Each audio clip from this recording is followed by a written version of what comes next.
to Fly Nubian Money, where we help you master your mindset and maximize your money.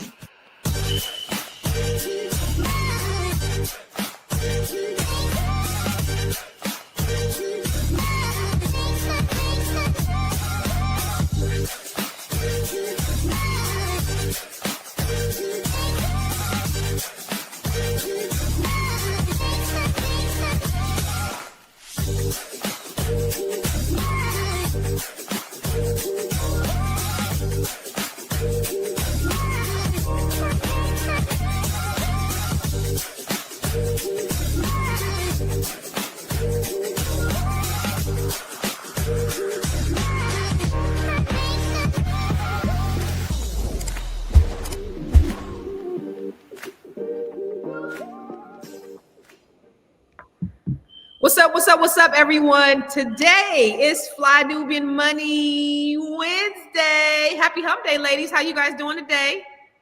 It's so good to see my queens. I ain't seen y'all in a week. I ain't seen y'all. So it's so good to see you guys. And it's good to be seen by everybody in the audience, everybody in the chat. Listen, I don't know if you hear a little bit of echo, but I'm not in my normal place. I'm actually doing an open house with my daughter. We out in Baltimore. She has this commercial property out in Baltimore that I'm helping her sit out here doing an open house. But so you might hear a little background. I just want to let you know. But I do want to go to what we're talking about today. Today, we're discussing a growing conversation online. As layoffs sweep across the country, content creators are calling for transparency. They're asking one question, because we know there's the huge layoffs going on right now. The economy's in the tank. The president said this is the best economy we've ever had in the whole entire history of the world. We got the hottest country, the hottest economy in the world right now. Everything we're hot. Everything is hot. we're hot. But many say that Black and brown workers are being cut first. I mean, duh. Even after companies spent years promising diversity, equity, and inclusion, from tech to media to finance, what the numbers are saying is they are painting a very different picture than what's being presented in the press. Okay. So today we are asking, are diversity hires the first to go when companies open up? And what does that say about how job security and opportunities are distributed in America right now? But first, I want to introduce you to the queens on the panel. We have Dr. Sabrina Jackson Williams. Wait, Jackson, why say Jackson? Dr. Sabrina Williams. I know your name is Williams. What the hell going on?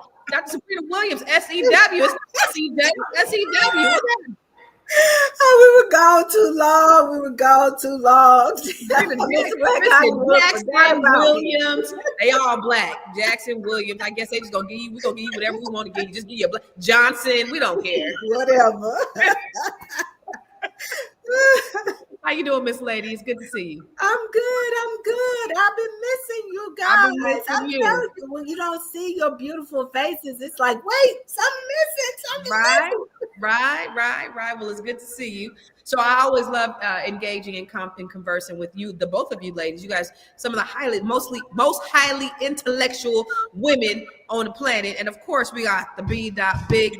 Coach. Hey, the B. Big. Coach. What's up, Dr. Felice? What's happening, lady? How you doing?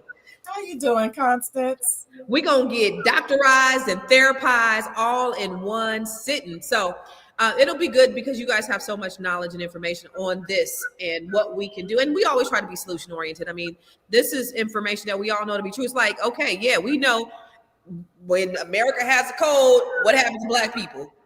We get the flu. First one hired, last one hired, first one fired. Who's always the last one hired? We are. So, you know, this comes with the territory. This is why we've been saying what we've been saying. This is why we've been talking what we've been talking. Let me ask you, Dr. Sabrina, are you at all surprised by the numbers? No, I'm not at all. I am not at all.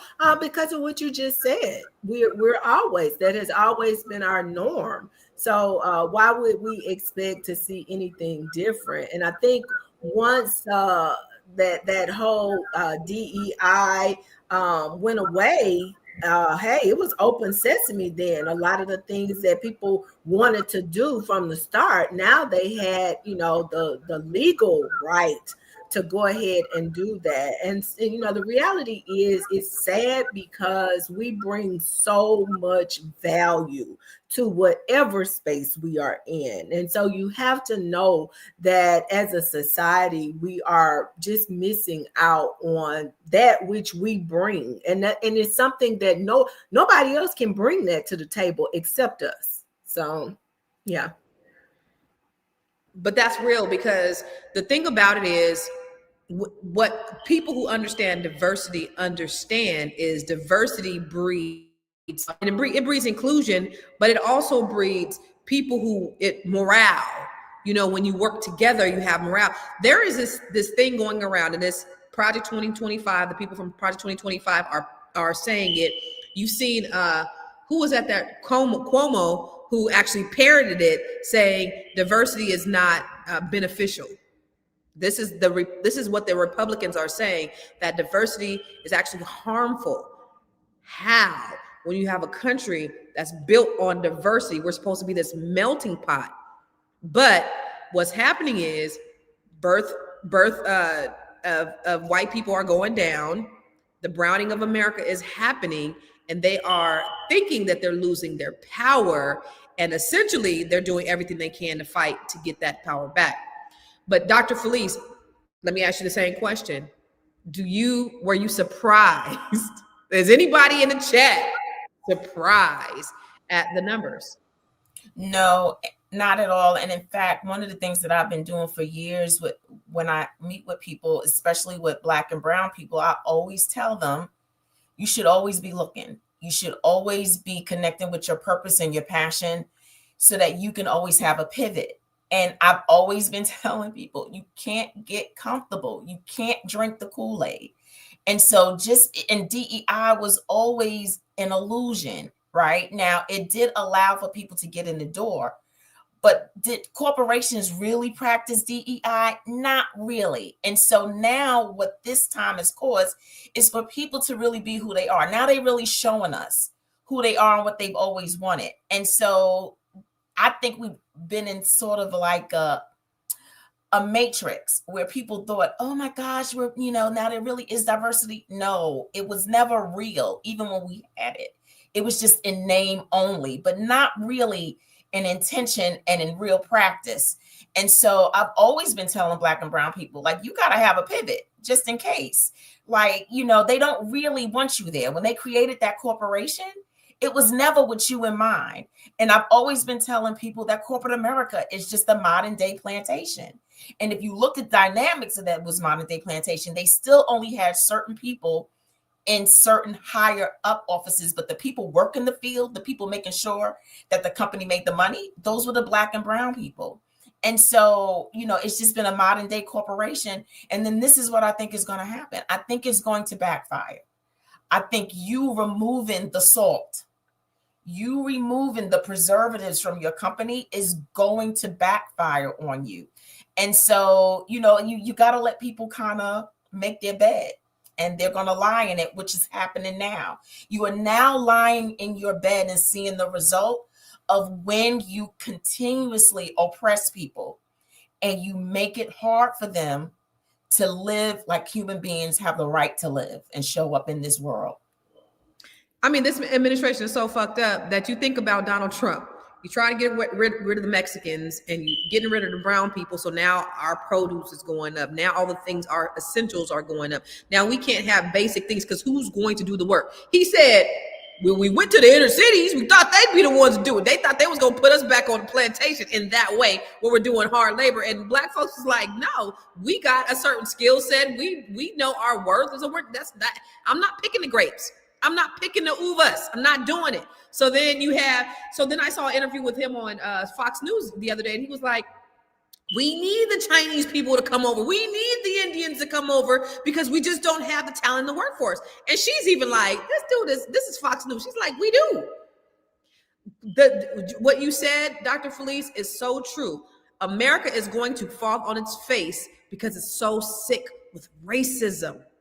You have the people right here, but you will not invest in the people that you have. You rather import a certain demographic from another country because you're so sick with racism. You don't want to see black. Somebody said, it was a white person that said, or a Hispanic person that said, I don't know, maybe you guys know, but there must be something about black people. There must be something, I don't know what it is, but there must be something special about black people because they're doing so much to like destroy. Like, what is it? Can you guys tell me?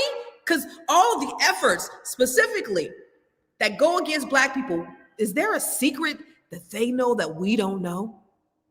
We'll talk about more when we come back from the break. Woo! It's a good show right here. But I'm biased. If you are just tuning in, you are watching Fly Nubian Money, where we help you master your mindset and maximize your money. My name is Tiara Williams. I'm also known as Miss Black Hollywood, and I'm the proud producer of this show because it is lit. If you want to receive notifications for when we go live Monday through Friday, 1 to 2 p.m. Eastern Standard Time. All you have to do is text the word Queens to 87948. That's Queens to 87948. That's QUEENS to 87948. Also, if you want to grow your money and not blow your money, all you have to do is go to flynubianmoney.com. There's all kinds of resources, there's courses, there's free giveaways. There's just no reason to be broke in 2025. All you have to do is go to flynubianmoney.com. Obviously, you don't want to be entertained here. You want to know enough to grow. Wait, I need to put that on a shirt. You got to know to grow. Got to know to grow. So know and grow with flynubianmoney.com. I just got laid off. So let's take a look at this video about what's happening over at CBS. I just got laid off from my job at CBS, and every producer on my team who got laid off is a person of color. Every person who gets to stay and will be relocated within the company is a white person. Now, in my meeting with the executive who told me I was getting laid off, I specifically asked him if it was a consideration for us to be relocated somewhere else within the company, and he said that we advocated to keep the show. We advocated to try to get you relocated somewhere, and we couldn't. Because I asked him, why are you the person who is making this decision or delivering the news that we're being laid off? And he said, oh, it could have been anyone.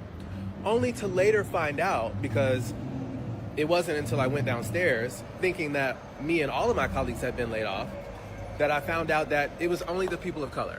So I went one by one to my white colleagues. Are you getting laid off? No. Are you getting laid off? No. Are you getting laid off? No. Are you getting laid off? No. So I went back up to his office and I told him, I think you lied to my face.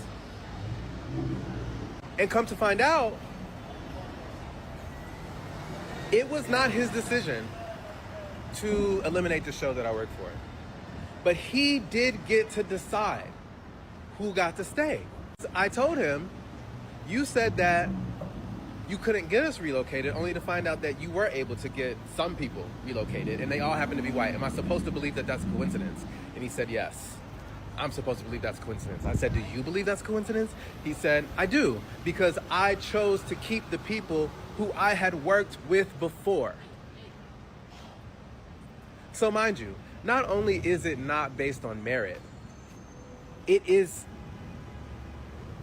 in its result racist. I don't care if you decided to keep people who had purple colored hair. You deciding to keep people who you had worked with before, which don't even know if that's true.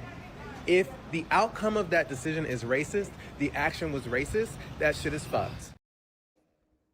Now, CBS has never been like the WB or UPN when it came to their programming, right? It's always been kind of whitewashed.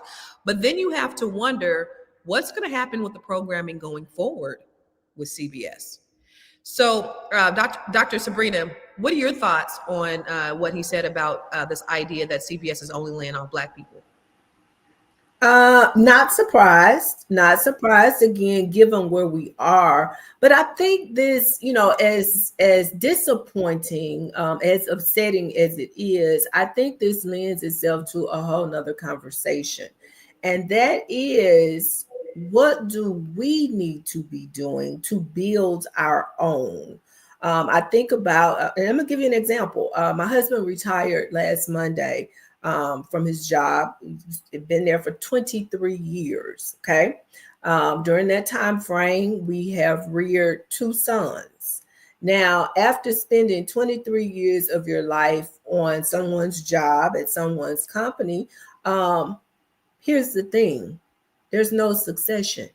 You don't move and then leave that position for your son.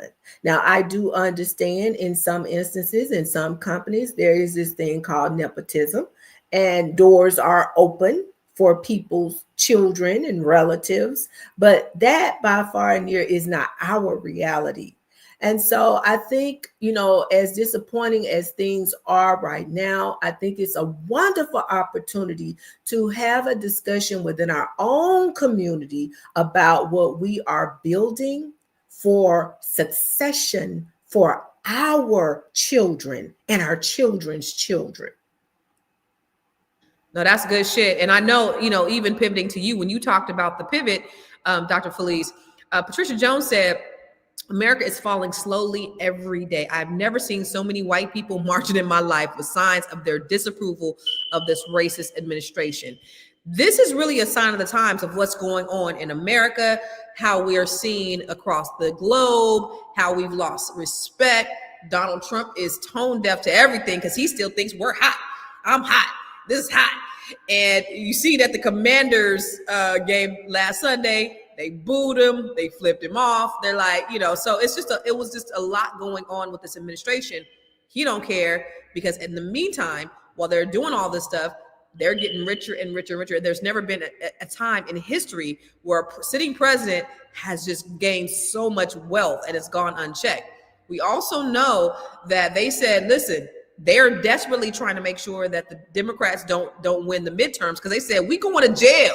Y'all, we is going to jail if they get elected for the midterms. They know that there's a large sense of corruption. But in the meantime, here's what I think. We still can't fall asleep. We can't depend on that happening. When you talk about the pivot, getting ready for the pivot, Dr. Felice, what does that really mean? Because what happens is we have a short-term memory. And so when we get comfortable, okay, everything's good, we start sitting on our laurels. In spite of that, what should we be doing? Well, I think one of the things that we should be doing is welcoming a little bit of discomfort into our lives and keep it there. Like, you never get too comfortable, right? Comfort, I think comfort is a beast to people. I think it causes people to regress instead of progress.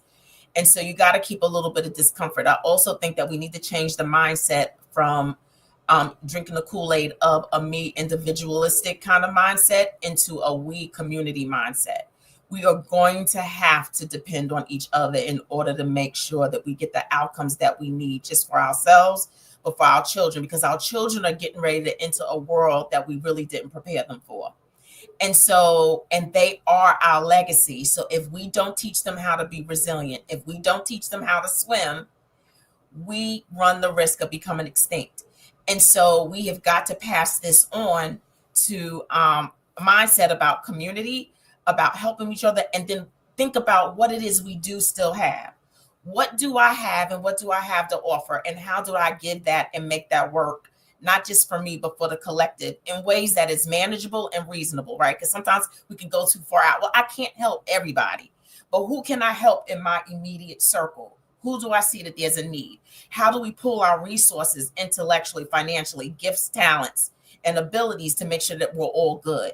How do we do that? And so I think that everybody's going to have to play the role. Our church, us, our communities, our networks. Like, how do we start pulling our resources together to make sure that everybody is okay? We got to start with the tangible needs. What does that mean? I got to make sure that you can eat. Because if people can't eat, they cut the food, right? Because they're getting ready to create a world of a revolution that's getting ready to happen when people don't think that they can eat and feed their families. We got to get these tangible needs met, because I can't even talk about mindset if you're hungry, right? And so how do we start pulling our resources to make sure that people's tangible needs are met and really get into Right. Unity. Yes. We have got to start unifying again and really looking out for one another on the tangible levels first. I love that. He said common unity, which is community. And I'm glad that you said we, because we've adopted this rugged Eurocentric individualistic mindset which is capitalism, which is America, which is white. We've always been a community-minded people. We are community in nature. We are communal. The African that is in our blood is communal. And so we have to go back to that. And we have to know that whatever's going on in this administration, in this world, in this country, that we got to look at and stop looking at me, just like you said. And oh, by the way, Anonymous, let me just tell you, I am not at home. Okay. Yes, there's a lot going on. It's an echo over here. I am at an open house with my daughter. She's at this commercial listing, and I totally forgot about this podcast today. I told her I was gonna come help her with her commercial listing. So y'all just gonna have to thug it out through this goddamn smoke detector that just drive me nuts too, and this echo because there is no furniture in this office space. Okay. All right. So let's go to a commercial, or let's go to another video, and then we're going to come back and talk a little bit more about it. For those who just tuned in, we're talking about the truth about layoffs, why it is that Black workers are taking the biggest hits. I know you're busy, you got things to do, and you can't take us on the go with you every single day. Good news for you. We are now on Spotify. So if you can't watch us, now you can listen to us on Spotify.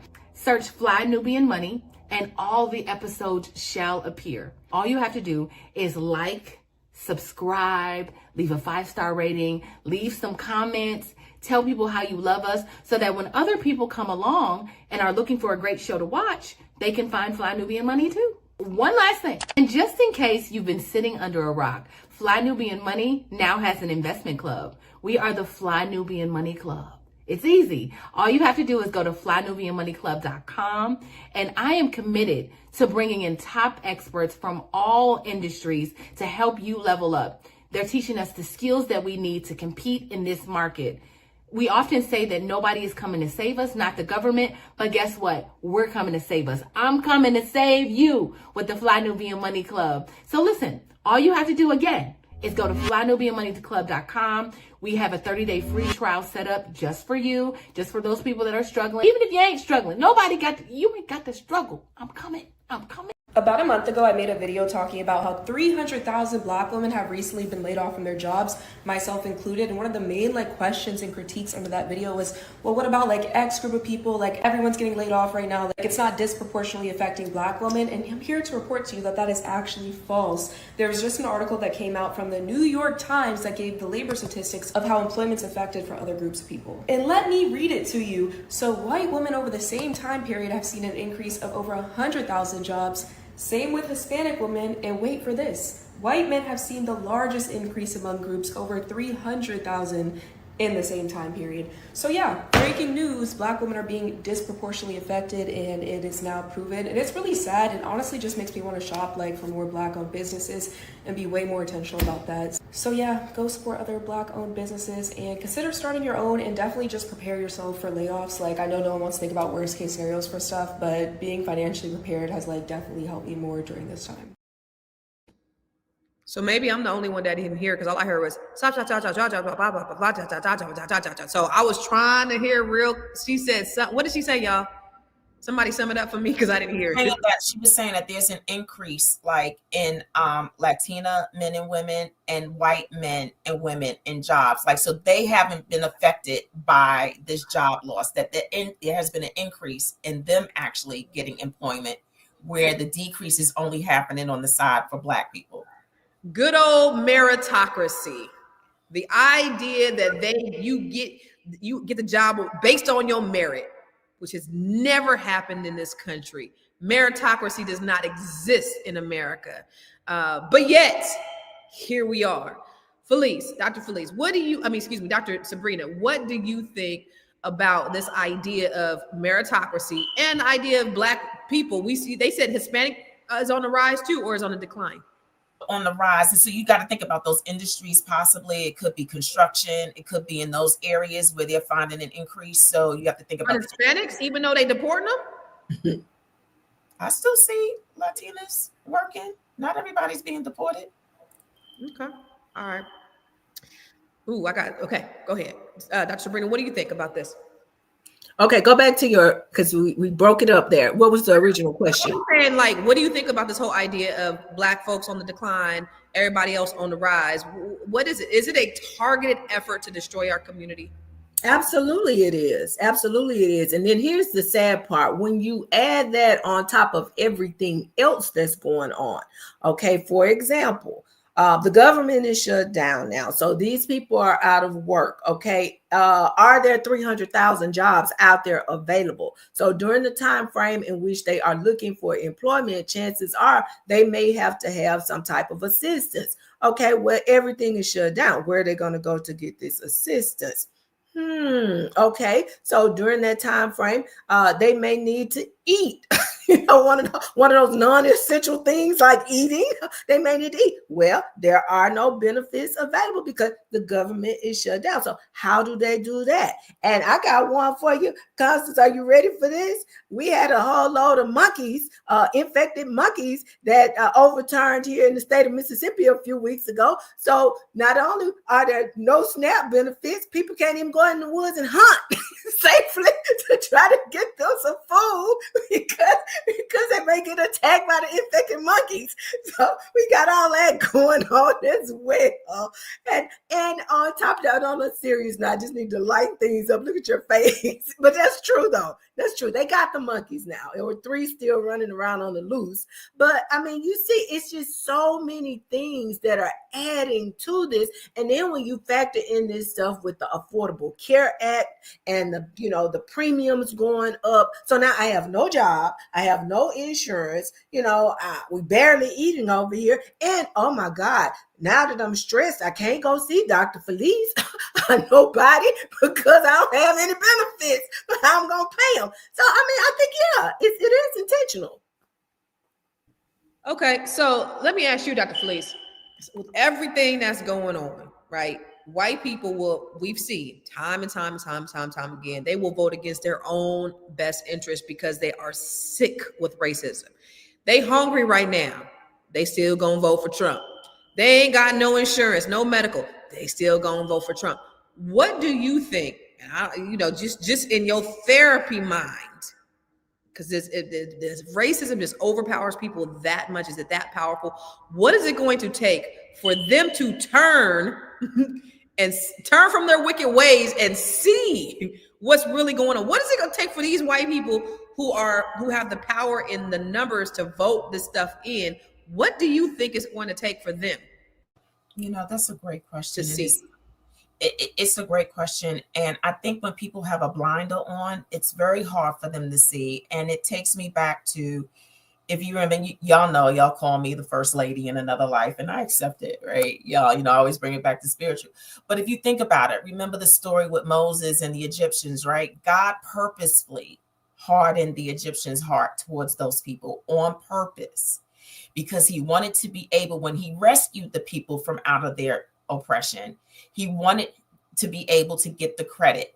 And so he wanted you to be able to see his glory. So we don't know. I think something spiritual is also happening in this time as well. A lot of it is not just the natural. I think something spiritual is going on, because I think there's a purposeful hardening and blinder. For them, right? He sent every plague on the planet.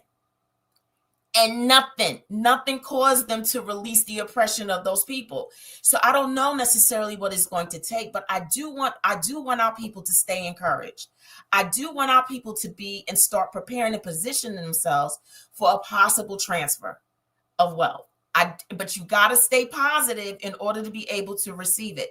So I know that I don't know what it's necessarily going to take. I don't know if it's going to have to be where their suffering is so deep that they're not going to be able to deny the blinder. Does that make sense? And I'm hoping that it doesn't take that level of damage for them in order for the blinder to be removed, that you cannot continue to live in this space of privilege and power and oppression where you're the only ones who benefit, that it doesn't come back to haunt you. And so I just want our people to really